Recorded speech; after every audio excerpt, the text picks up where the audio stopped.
Ni December 12 ginanap ulit yung Asidorm Christmas party namin. So ngayon hindi ulit sa Asidorm namin ginanap kundi dito sa Employee Service Center, dito sa dating ladies dorm. So dahil daw sa madami ng dorm ngayon ng ASE kaya siguro sa ibang lugar ulit ginanap. So okay naman yung venue, ayan. Kaso nga lang yung mic, medyo hindi naiintindihan. And then, bago kami pumasok dito sa loob, kumain muna kami. Maraming pagkain sa labas, kaso bawal kumain sa loob. Marami ulit nag-perform katulad yan si MJ. Shout out sa'yo, MJ. Ang galing mo.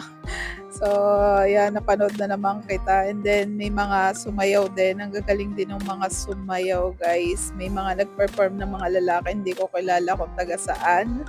And then, yung banda, magaling din silang dalawa, yung vocalist. Kaso nga lang, medyo pumalya yung mic.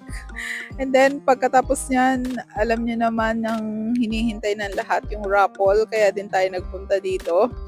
So, hindi na naman tayo nabunot.